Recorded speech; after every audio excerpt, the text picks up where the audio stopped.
Let's talk about that heavy, sinking feeling you get right before you walk out of your front door. It's that sharp pit in your stomach.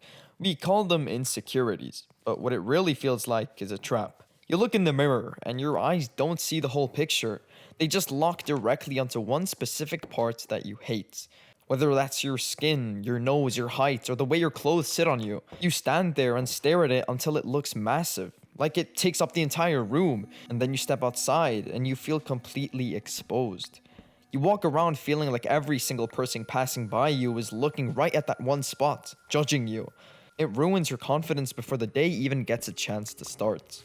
But we need to break that down right now, because the way you're looking at your own flaws is the actual problem. Here's a very simple reality check that you need to let sink in.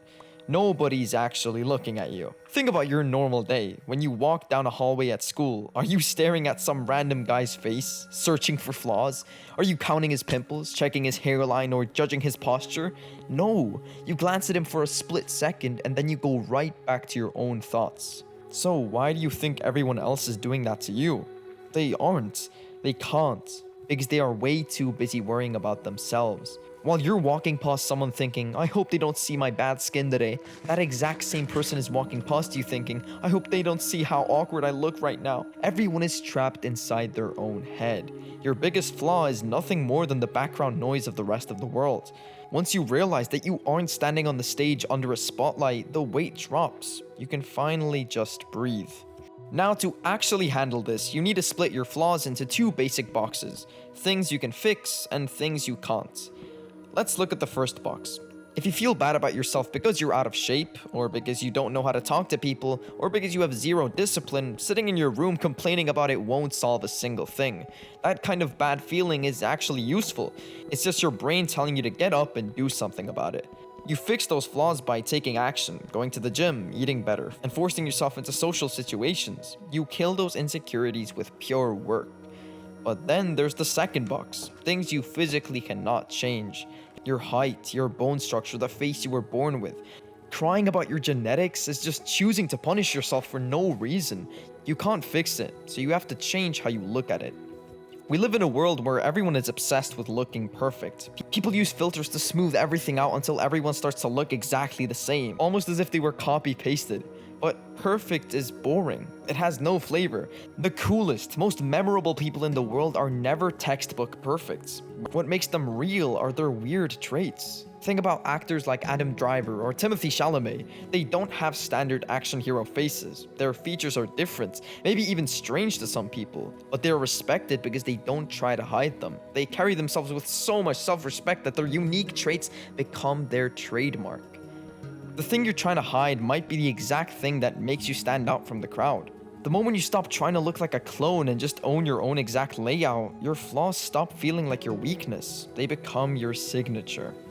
Now, here's the deepest truth about this whole thing, and I want you to remember this the next time you feel totally alone and overwhelmed by your flaws. Everyone is hiding a flaw. It doesn't matter how popular, rich, or good-looking someone seems from the outside. The toughest guy at school who looks like he owns the world, he has something that keeps him awake at night. The creator on your TikTok For You page who looks completely flawless, they have angles they avoid and details they desperately try to hide because they're terrified of being judged. Insecurity is a universal human experience. You're not uniquely broken, and you're not the only one struggling. When you realize that, you stop looking up at everyone else. You realize we're all just trying to walk each other home, trying to figure it out as we go. A massive trap we fall into while trying to handle our insecurities is becoming a perfectionist. You tell yourself, if I can just get a perfect grade, if I can just look completely flawless, or if I can just make sure I never say anything awkward, then nobody can judge me. You use perfectionism like a shield to protect yourself from being criticized. But trying to be perfect is an exhausting way to live. It keeps you on high alert 24 hours of the day, constantly terrified that someone's going to see you behind your mask.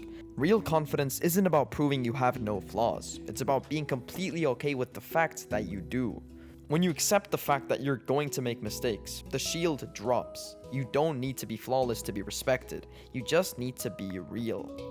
When we feel insecure, our immediate instinct is to look outside of ourselves for a quick fix. You post a picture hoping for likes, you tell a joke hoping for laughs, or you buy expensive clothes hoping people at school will notice. You're searching for validation to prove to yourself that you're good enough. The problem with relying on others to make you feel secure is that it puts your happiness completely in their hands. If they give you a compliment, you have a great day. If they ignore you, your self-esteem tanks. You become a prisoner to their opinion. You have to break the loop. The only validation that actually lasts is the kind you give yourself when you look in the mirror at night and you know you did the right thing. You worked hard and stayed true to your own path. Stop letting random people hold the remote control to your own emotions. Now, have you ever noticed that you weren't even worried about a specific flaw until someone else pointed it out? This is what I call borrowed insecurities. We spend hours scrolling through social media, watching people tear each other apart in the comments, or watching videos explaining why a certain physical trait or a certain type of clothing is wrong. Without realizing it, you adopt those exact same standards. You start projecting other people's toxic judgments onto your own body and your own life. You have to realize that half the things you're stressed about aren't even your own thoughts. They are just garbage that you picked up from other people. When you close those apps or stop talking to those bad people and look at the real world around you, none of that stuff matters. Your real friends don't care about those tiny details, and neither should you. Filter out the noise and stop stressing over rules that someone else has made up. Now, there's also a massive lie that we tell ourselves when we're dealing with insecurities. You tell yourself, if I can just fix this one thing, everything would be perfect. If my skin clears up, I'll be happy. If I grow 2 inches taller, I'll never be insecure again. But have you ever actually noticed what happens when a flaw goes away? Your brain doesn't just shut down and let you be happy. It immediately looks for the next thing to hate. Suddenly, your skin may be fine, but now you're completely obsessed with the shape of your teeth. Your teeth get fixed, but now you think about your shoulders looking too narrow. That's because insecurity isn't actually about your physical body or your clothes. It's a habit of your mind. It's a loop of looking for what's wrong instead of what's right.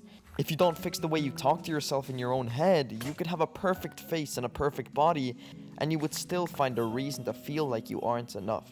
You have to break this habit of picking yourself apart, because you can't fix a mental trap just by changing the mirror. The goal of life isn't to reach a place where you have zero doubts. That place doesn't exist. The real goal is to build a life that is so big, so purposeful, and so full of meaningful goals that your flaws just look tiny by comparison. If you spend your whole day sitting on your bed, scrolling through your phone, your brain will naturally hyper-focus on your flaws because it has nothing else to focus on. But when you're working on your fitness, building a personal brand, learning a new skill, and hanging out with your real friends, you just don't care anymore. You don't have the time or energy to waste on a minor detail. Identify what you can improve, accept what you can't, and stop letting a tiny detail stop you from becoming the person who you were meant to be.